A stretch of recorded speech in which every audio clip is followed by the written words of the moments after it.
G'day, hi, g'day, hi, and welcome. My kitty cat didn't stay out too long today. It's only about minus 12 or so, but it is a very cold minus 12. It's that Arctic blast. Bye, Missy. Dad'll let you in a moment. They got freezing out here. Ah, it's cold. It's a good thing I brought my battery inside last night. I'm sure my, well, okay. As of 2 days ago, there's a freighter stuck in Lake Erie, frozen. I don't know the last time I heard of a freighter freezing in one of the Great Lakes. I'm sure it happens more often than I think, but they had to get the icebreaker to come and get it. So basically, we send Quebec water bombers to California. They send an American icebreaker to come and get the Canadian freighter.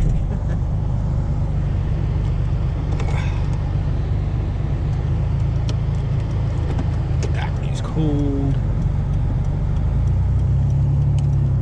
My client called me this morning and said, yeah, I'm not going to be up till 11 o'clock. I was kind of like, thank God.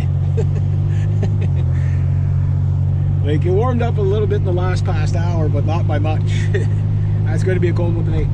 And, oh yeah, got a frozen transmission there. Was it,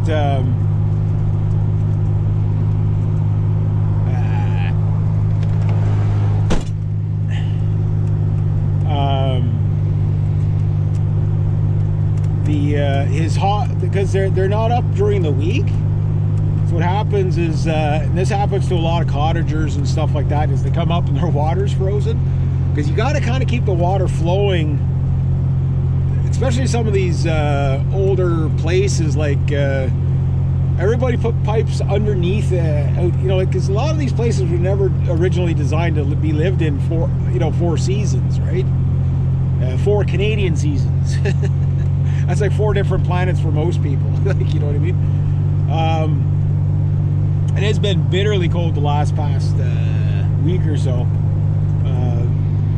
It was mild the other night when it snowed, but groomer on the hill? The ski groomer must have went up on the hill. Like they groomed the hill. That's cool. Anyway, long story short, yeah, if you don't keep your water moving, the big problem you can run into is 2. Number 1, your pipes could burst because they freeze, right? There's no air in there and it's all tight, and then ice expands more than water. It can, you'll get leaks and stuff like that. Then all kinds of problems can arise from there. Now, I'm not a plumbing guy. I don't touch plumbing and I don't touch electrical, right? I'll do the bare minimum, but like if I have to like take things apart, it's like no. That's you know, I've seen people. Oh no, it's real simple. Just cut this, and put this back in. It's never, when it's plumbing, it's never that simple. Never. You get it wrong. You flush the toilet. You know, everything's gonna go flying to the ceiling. you know what I mean? Like I've seen some horror stories, so I don't touch plumbing. You know. Because it's just, you got to understand how pressure works, which that's no problem, but you got to know where your common pressure problems are going to be, right? So that takes experience. That's why the plumber's $90 to $100 an hour. You know, the guy that's $25 an hour, you know, you don't get him. Yeah, you'll save money for that one job, but he's going to probably end up costing you thousands of dollars down the road of people have to come fixing his stuff, right? So it's not my specialty. I'm not afraid of it, but it's just that I know if you do get a disaster, if it's electrical, you burn down a house. If it's not electrical and it's plumbing, you can flood a house, right? Or this is the other thing. This is what happened. Okay, so they're not there yet.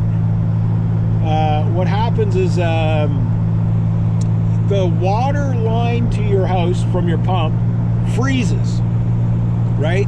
And you think you've got water, so you run the shower, you run this, you run that, but by the time your water pressure drops, okay, you've already maybe half drained or drained your hot water tank. Now you've got a hot water tank that's hot with no water in it, which could cause a fire. Or usually there's as long as it's a new enough hot water tank, it'll usually shut itself off. Right? There's a little circuit breaker in there. But some of these like water tanks, you're supposed to replace them like every 10, 15 years or something like that. You really got to, you know, I know those suckers are expensive, but I do understand why. Like they do become fire hazards. Scrap metal, I pick up a pile of them. Paul and I usually pick up a pile of them. Put 20 bucks of gas in there yesterday. Only got one notch. Yeah. But there's a carnival tonight. So that should be fun. Yeah. But my dad's going to bring some homemade baskets or whatever. I guess there's like a little raffle or whatever. Oh yeah, look at that there. The groomer made the trail there.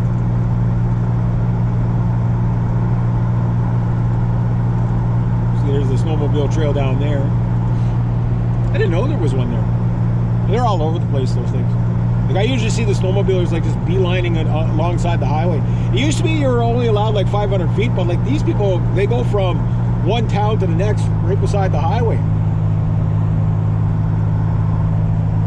What was that?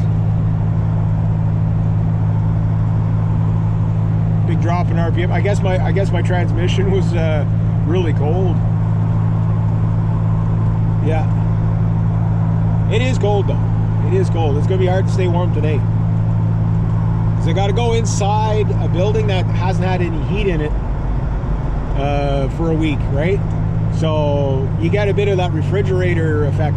But I'll be moving around enough. Like right off the bat, I got to move a whole bunch of heavy things. So that'll warm me up a bit. There's a little electric heater in there, but it takes like half the day to warm up. So it's like, we'll see what happens. But I got to hopefully finish the drywall today. And then build a shelf. If I can finish that all today, I'd be happy. And then I can finish off that job for January. Then get back to sitting on my butt for at least a week or so, and then until the next time it snows.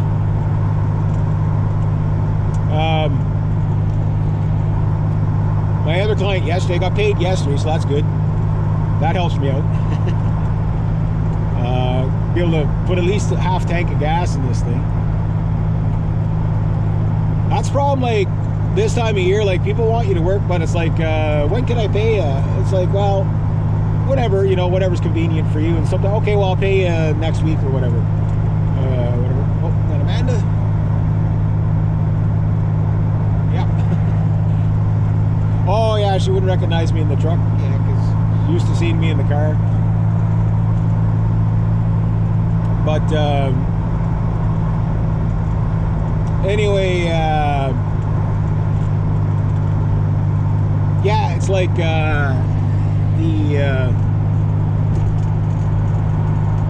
next month, the only job I might have lined up, it depends on my client, because they might want a bit of like, once I finish this job, financially, they might want to say, okay, we're going to take a few weeks or a month or so before we do any more projects, because it is expensive to do this stuff, right? But this is the perfect time of year to do it. So I got 4 trees to cut with them, so it's probably about a day's worth of work, you know, a couple of hours anyway. Then after that, it's just snow removal for February. And yeah, so like if I can make enough in February so that when I pay off my drum kit, I have enough for March's minimum monthly payment, then I can pay off my chainsaws. And once my chainsaws are paid off, there'll be no more credit card spending until money really starts to flow in. So that'd be like late March, maybe at the earliest, to somewhere time in April. And I already got other things planned out, like a camera. But I also might be getting another vehicle, so I don't know. Like I really don't know what the, You know, because like getting a vehicle is not just as simple as going buying a vehicle. Then you got to switch insurances, all that stuff. It gets very costly. It gets very costly. Anyway, I'm gonna go get my provisions.